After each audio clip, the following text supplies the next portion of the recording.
Meu nome é Ailton Krenak. Esse não é o meu sobrenome, é a etnia, né? Krenak. E é muito comum as pessoas de lá da nossa aldeia serem identificadas com o nome do povo, né? Eu nasci numa região de Minas Gerais que já é divisa com o Espírito Santo, no médio Rio Doce. O Rio Doce é um, um berço assim dos Krenaks desde o final do século XIX, onde a gente ficou refugiado diante da ocupação que teve da floresta daquela região, uma grande extensão de floresta que foi devastada no final do século XIX, e o povo indígena que vivia naquela floresta foi sendo empurrado para a beira do rio. O Rio Doce, para os Krenak, é um berçário, é o último refúgio dos Krenak. E nós estamos sendo acossados no último reduto, onde a gente ainda podia beber água, pescar, caçar e ter alguma, digamos, ecologia humana, né? Porque do jeito que eles fizeram com o rio agora, a gente tem um organismo morto atravessando aquela região por 800 quilômetros. E isso deixa os Krenak em suspenso sobre o que nós vamos fazer com o nosso futuro, entendeu?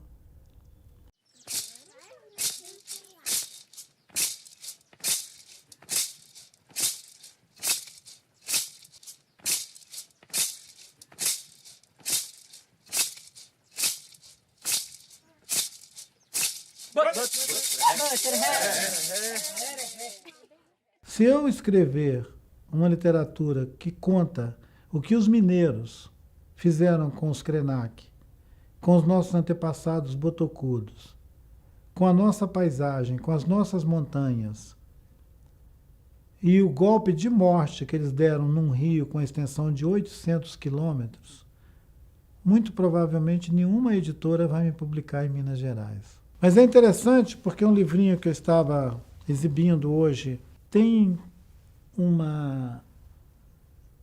um pós-fácil da publicação que foi feita lá na Áustria, onde o autor diz que a, a literatura que os índios estão fazendo na América Latina, ele não fala só do Brasil, ele disse que essa literatura é literatura universal. Apesar dela ser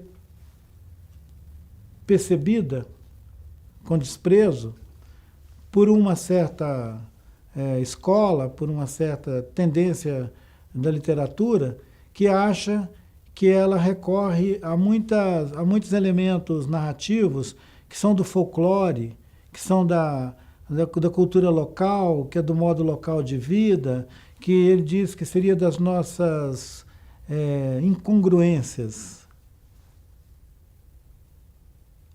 Sugerindo que povos que vivem na periferia do mundo, quando produzem uma literatura ativa, essa literatura ela vem informada pelo jeito de vida dessas pessoas. E que isso acaba sendo um recurso apelativo para ela ser uma literatura reconhecida. Ele contesta esse tipo de julgamento, ele acha que isso é um preconceito, porque as pessoas lançam mão do que têm. Eu me ressinto de uma crítica da literatura que nós estamos chamando de indígena, e que ela está já com alguns aninhos de vida, e que não precisa continuar adulando ela a vida inteira. Pode começar a exigir dela uma performance mais competente com relação ao seu tempo. É bacana a gente contar a história dos nossos antepassados. É comovente contar uma história bonita. Todo mundo quer ouvir uma história bonita. Mas quem é que quer escutar uma história dura, real, do que nós estamos vivendo hoje? Né? Como é que a gente vai emoldurar essa história? Como é que a gente vai fazer ela ser agradável? Como que a gente vai puxar o interesse de alguém por essa literatura? Me parece que uma das maneiras é fazendo literatura. Eu acho que a gente vive num tempo também que todo mundo tem muita pressa. Já houve um tempo que uma pessoa passava a vida inteira dele para escrever um livro. E 10, 20 anos depois que ele morria, aquele livro dele era publicado. E aí ele tinha reconhecimento pela obra que ele fez na vida dele. Hoje as pessoas querem escrever 300 livros. Nós somos uma civilização da fábrica. Às vezes as pessoas me perguntam, você é um escritor? Eu falo, não sei se eu sou um escritor. Eu publiquei um título com característica de autoria no ano de 2000 chamado O Lugar Onde a Terra Descansa. Esse título, O Lugar Onde a Terra Descansa, ele foi um transe que eu vivi ao longo de alguns anos que eu reuni as nossas tribos para fazer o Taruandé, que é um ritual de suspender o céu quando o céu está muito próximo da terra e os humanos ficam todos doidos.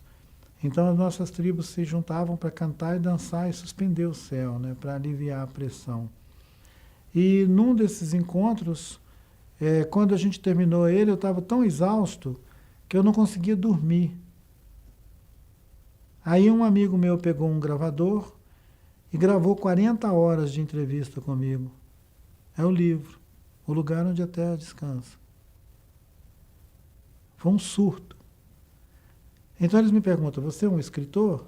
Bom, se escritor faz isso que eu faço, então eu estou quase sendo um escritor. Para povos que são de origem sem escrita, de tradição oral, fazer uma travessia para esse mundo da escrita, só isso já é um épico.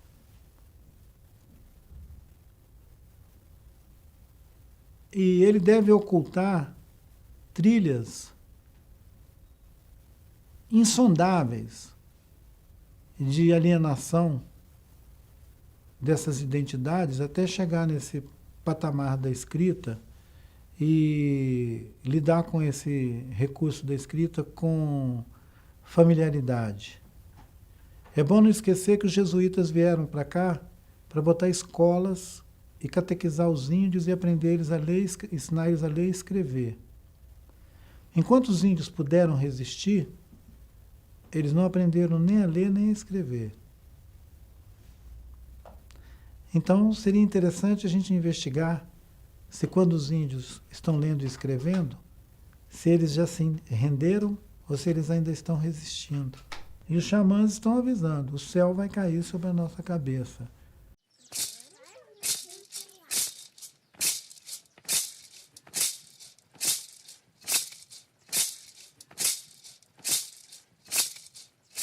Talvez o que esteja fazendo as pessoas prestar atenção é porque é um ultimato.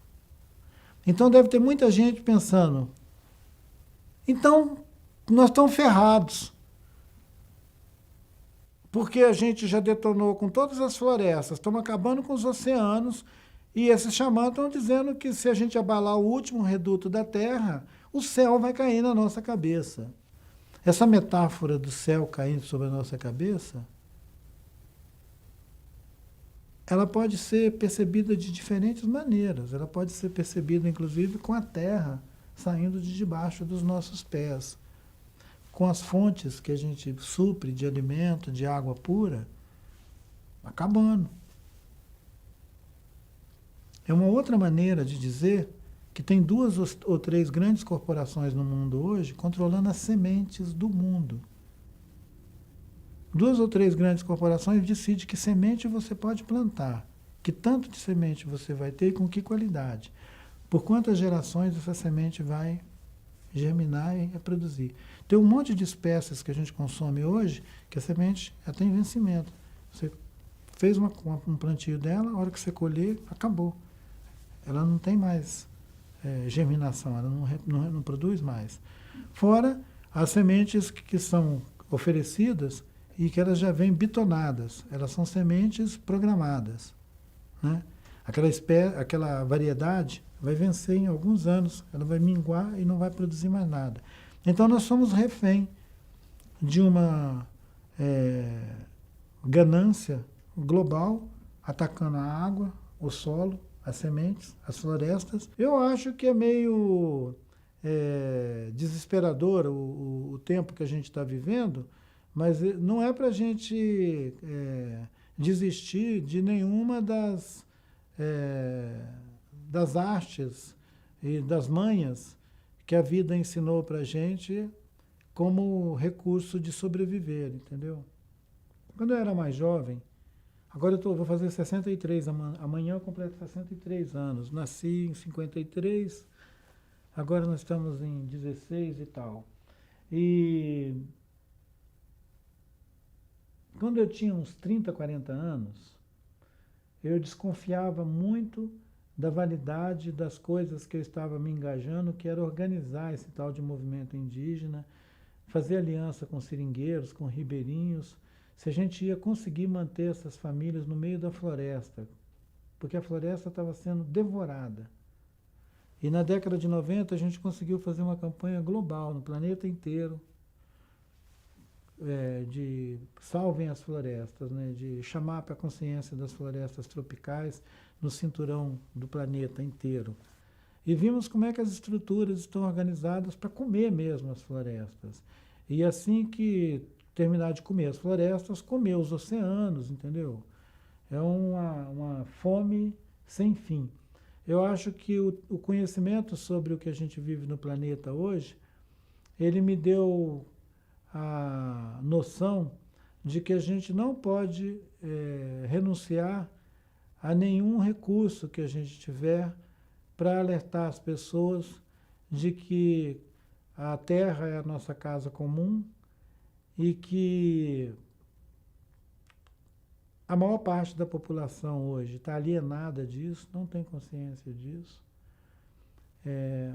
A ideia maniqueísta de pensar que são só os ricos que estão ferrando com o planeta é errada, porque tem bilhões de pobres vivendo numa situação de pobreza tão absurda que eles não são capazes nem de raciocinar. São bilhões, bilhões de pobres vivendo na mais absoluta miséria, comendo o planeta como se fossem formigas ou cupins. Então, nós estamos, na verdade, com um grave problema, é que o planeta está sem governança.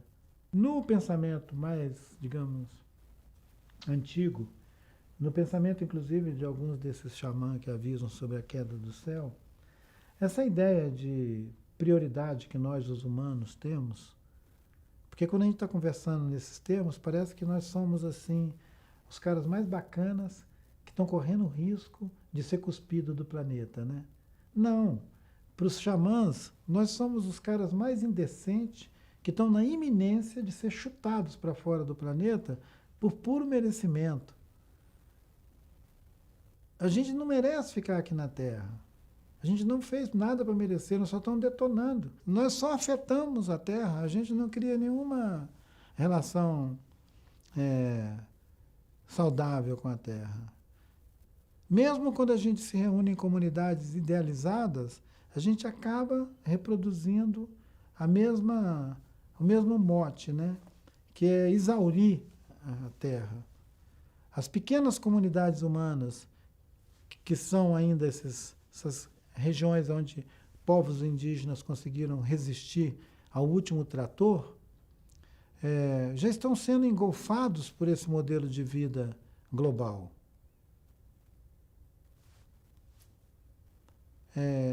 Mesmo nos lugares mais remotos, já entra a tralha tecnológica do Ocidente, corroendo as formas de sociabilidade, interferindo nas relações de cooperação, de solidariedade, de cumplicidade, de reciprocidade. Porque a reciprocidade é a base dessas sociedades antigas, onde tudo é recíproco, tudo é reciprocidade. Não entra uma mercadoria nas relações, não entra uma coisa. As relações, elas têm que ser cultivadas porque os seres humanos precisam aperfeiçoar suas formas de convivência.